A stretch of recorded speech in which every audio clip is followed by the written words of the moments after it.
Bismillahirrahmanirrahim. Assalamualaikum warahmatullahi wabarakatuh. Nama saya Deli Aleni, semester 4B, Prodi Teknik Informatika.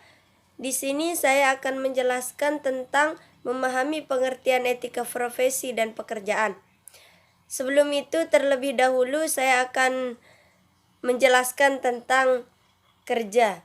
Kerja merupakan kekhasan bagi manusia. Melalui kerja, manusia mengekspresikan dirinya, sehingga melalui kerja orang bisa lebih dikenal siapa dia sebenarnya.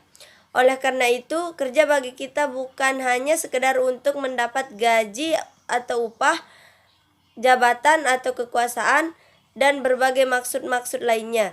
Melalui kerja, manusia mengungkapkan dirinya lebih otentik sebagai manusia yang disiplin, bertanggung jawab, jujur, tekun, pantang menyerah, punya visi, dapat, dan sebagainya. Atau sebaliknya, tidak disiplin, tidak bisa dipercaya, tidak dapat diandalkan, tidak bertanggung jawab, dan sebagainya. Dunia kerja merupakan sarana bagi perwujudan dan sekaligus pelatihan diri untuk menjadi semakin baik. Untuk dapat mendalami mengenai dunia kerja, perlu lebih mendalami topik-topik yang berkaitan dengan peningkatan kualitas diri pribadi sebagai seorang pekerja maupun sebagai seorang profesional. Terutama lebih ditekankan untuk menghayati prinsip-prinsip etos kerja, menggunakan atau mengelola waktu dengan baik dan efisien, melaksanakan kewajiban-kewajiban pokok sebagai karyawan maupun majikan, menghayati budaya organisasi atau perusahaan, meningkatkan mutu pelayanan di tempat kerja, dan meningkatkan profesionalitas kerja sebagai jawaban atas sebagai perubahan yang ada di masyarakat yang telah membawa dampak pada tingginya tuntutan dalam dunia kerja atau profesi. Selanjutnya saya akan masuk ke pembahasan, yaitu pengertian etika profesi dan pekerjaan. Etika profesi adalah sikap hidup berupa keadilan untuk dapat atau bisa memberikan suatu pelayanan profesional terhadap masyarakat dengan penuh ketertiban, serta juga keahlian, yakni sebagai pelayanan dalam rangka melakukan tugas yang merupakan kewajiban terhadap masyarakat. Pekerjaan adalah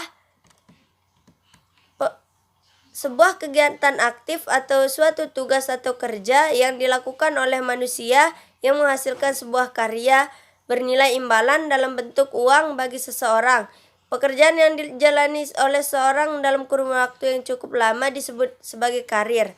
Seorang mungkin bekerja pada beberapa perusahaan selama perjalanan karir yang ditempuh, tapi ia tetap dengan pekerjaan yang sama atau sejenis. Salah satu ciri-ciri pekerjaan adalah memiliki status yang rendah di masyarakat dan hanya bisa menghasilkan sedikit uang. Contohnya operator, penjaga warnet, tukang ketik di rental. Yang selanjutnya, pembahasan persamaan dan perbedaan etika profesi dan pekerjaan. Persamaan profesi dan pekerjaan hampir tidak memiliki persamaan karena profesi dan pekerjaan sangat jauh berbeda. Namun bagi orang yang masih awam, pasti menyamakan antara profesi dan pekerjaan. Antara pekerjaan profesi terdapat kaitan yang erat. Profesi merupakan pekerjaan yang ditekuni oleh seseorang, namun tidak semua pekerjaan dapat digolongkan sebagai profesi. Perbedaan profesi dan pekerjaan.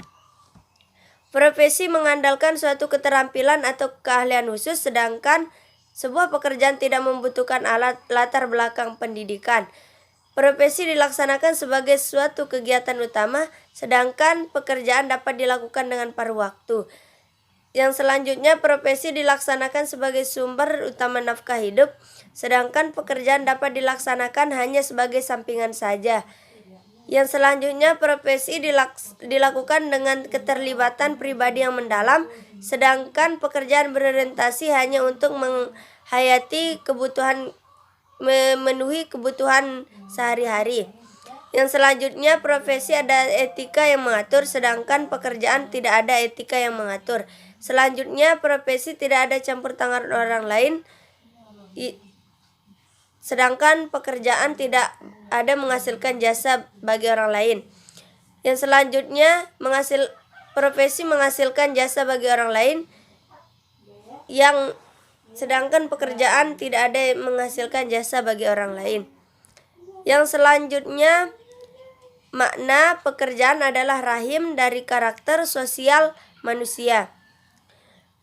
Menurut Suseno tahun 2000 yang ke-92, maknanya pekerjaan tidak terbatas pada orang yang bekerja itu saja. Melalui pekerjaan, manusia membuktikan dirinya sebagai makhluk sosial.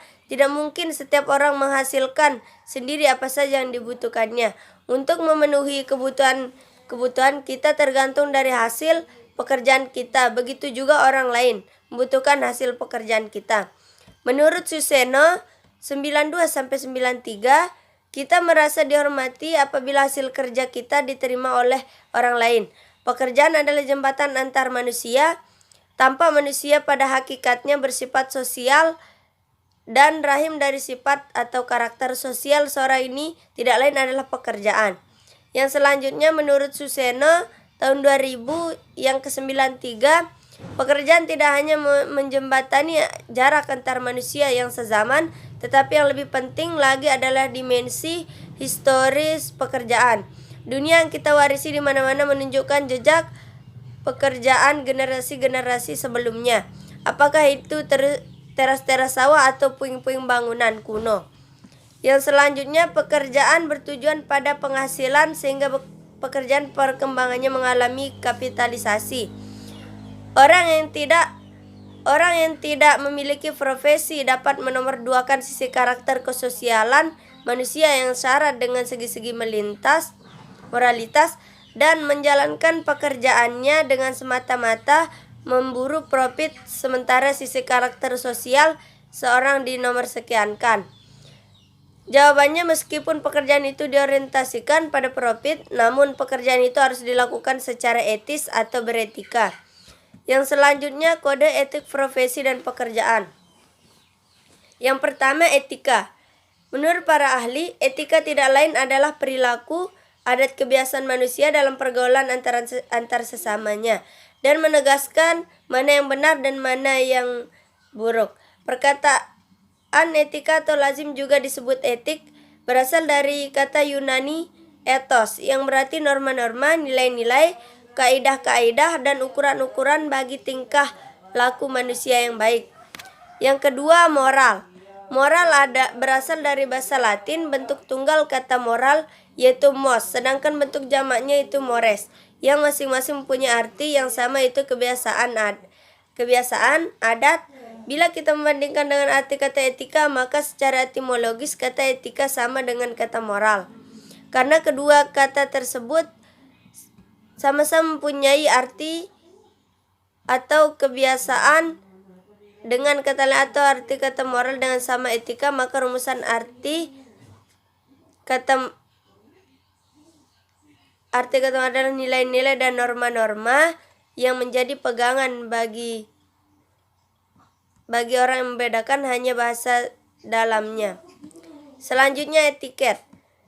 Dalam Kamus Umum Bahasa Indonesia diberikan beberapa arti dari kata etiket. Etiket dalam bahasa Belanda berarti secari kertas yang ditempelkan pada kemasan barang yang bertuliskan nama, isi, dan sebagainya tentang barang itu.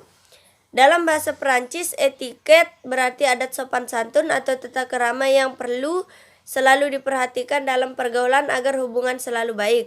Etiket hanya berlaku dalam situasi di mana kita tidak seorang diri atau ada orang lain di sekitar kita. Bila tidak ada orang lain di sekitar kita atau tidak ada saksi mata, maka etiket tidak berlaku. Misal, saya sedang makan bersama teman sambil meletakkan kaki saya di atas meja makan, maka saya dianggap melanggar etiket. Tapi kalau saya sedang makan sendirian, tidak ada orang lain, maka saya tidak melanggar etiket. Jika saya makan dengan cara demikian, yaitu dengan cara meletakkan kaki di atas meja. Selanjutnya, sopan santun.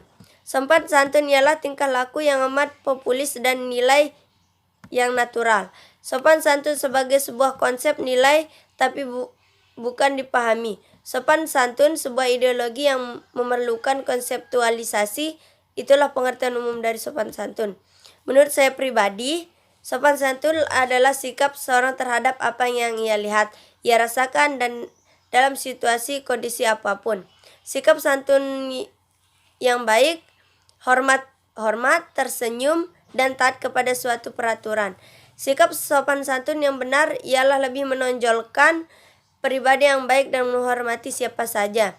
Dari tutur bicara pun orang bisa melihat kesopanan kita, baik atau buruk. Misalnya lagi dalam situasi yang ramai, di mana kita akan melewati jalan itu. Jika kita sopan, pasti kita akan mengucapkan kata permisi, Pak, Bu. Dalam berteman pun seperti itu. Lebih menghargai pendapat teman walaupun pendapat itu berbeda.